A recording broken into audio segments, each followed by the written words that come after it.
I always have a look, and I always credit them for this as well. I always have a look on the Echo the day after we play because, they do a roundup of what other journalists writing in other newspapers had to say about the game. And I want to read out this piece from Sam Wallace of The Telegraph, and I wanted to get your take on it. So Sam writes, Salah at times looked like his old self, but is not reaching his previous heights as Slots Liverpool continue to find their way. He was the last off the pitch at the end. His adapted song from the band James hastily played on the public address system at Anfield. And if this was not enough, farewell for Mohamed Salah, then it certainly looked like... No, let me read that again, excuse me. He writes, he was last off the pitch at the end. His adapted song from the band James hastily played on the public address system at Anfield. And if this was not farewell for Mohamed Salah, then it certainly looked pregnant with significance. Huh? This is the first time I've ever seen the word pregnant used in a sentence without a child being involved. It looked pregnant with significance. Anyway, he continues, the great number 11, whose Saturday night outburst prompted a week of Anfield tumult, is off to play for Egypt in the African Cup of Nations, and whether he comes back to Merseyside is very much up for debate. After their reconciliation with Arne Slot, he started the game on the bench and looked quietly furious about it. Only an injury to Joe Gomez thrust him into first half action, and try as he might, the man with 250 goals for Liverpool could not score the 251st. Pregnant?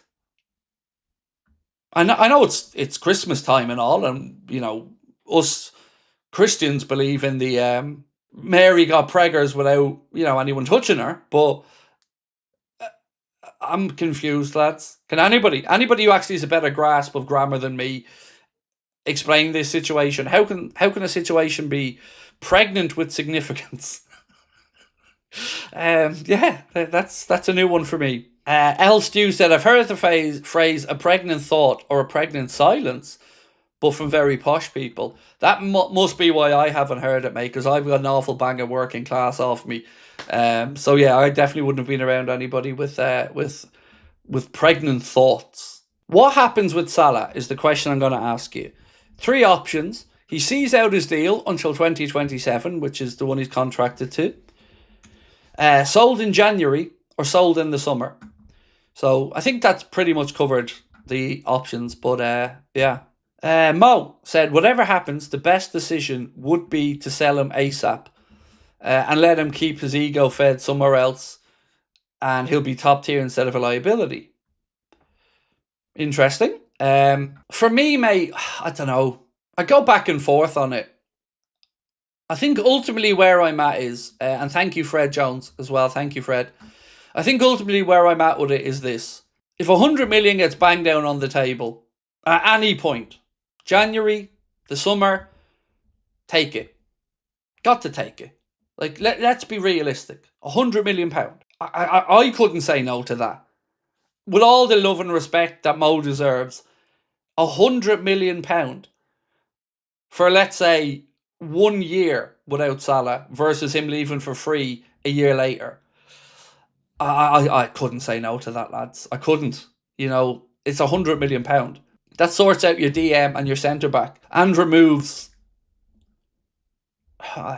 Look, I'm cynical. I am. I'm a cynical dude in some circumstances, and I don't think the drama with Mo is over. Even if he stays, I don't think the drama's over, because I think what happened at Leeds will happen again. Because I don't see a world where Mo goes plays in the AFCON and Liverpool then go through, a period of 4 or 5 weeks, blooding in new players and potentially this new system. And I don't see a world where Salah comes back in if we've done in any way well and gets dropped straight into the team. Nor do I see a world where he's going to be happy to just sit there and fight for his place. We've already seen that he's not happy with that. And that's understandable. It really is. Like, when you are at that level and when you've, achieved what Mo has achieved, I get it. There's two ways to look at that as well. He knows that his time at the top level is ticking down. So, of course, he wants to be on the pitch for every minute possible. That's human nature. That's natural. Same with any player. When we went back and we talked about Andy Robertson, and when he was looking towards a potential Atletico Madrid move, we all said Robbo's, at the twilight of his career. And, at that point in your career, you want to play football. You do. You want to play. You want to enjoy every minute of it and take it all in. So I can't see Salah ever being happy on the bench in any scenario. And that's why I think it's not going to go away. That's just my take on it. Call me a cynical old fool, but, that's my take on it. Shy Town, Red, how are we, mate? Said, I don't think it's over either. I'm worried, a few poor performances, back on the bench, and we're here again. We can't buy anyone that's attacking if he's still not here. And also, another thing we haven't yet seen is, was there an apology? Was an apology asked for? And it still doesn't feel resolved to me. Yesterday was cool. And, it was certainly a better situation than I'd envisioned as the week went on. And I'm really happy with how yesterday went. Mo got his minutes. He contributed to the game. We got a win. And it feels like it's a much better vibe than it was 4 or 5 days ago. But, like I said, I just don't think it's over. 60s Red said, there's no way Liverpool let Mo go for free. The only reason he got a contract was to be able to sell him. Liverpool want him to shine in the AFCON and have lots of offers. I don't even necessarily think Liverpool need him to shine in the AFCON. 60s Red. I just think all Liverpool would have to hear is that he wants to play more football and he's open to the Saudi Pro League. And if that was the case, then I think they take the money. Will Slot even play Chiesa when Salah's away? Well, you see, Paul, that's why I think the Semenyo links are all the more intriguing. Because we all maybe necessarily assume that if we sign Semenyo, it's Salah gone. But I actually think there's a world where Chiesa is gone. Because remember, it's a World Cup year. He hasn't got the best relationship with Gattuso anyway. But I feel like he's going to want to play. And I know Arne said that he likes Chiesa as a man. He likes him as a player.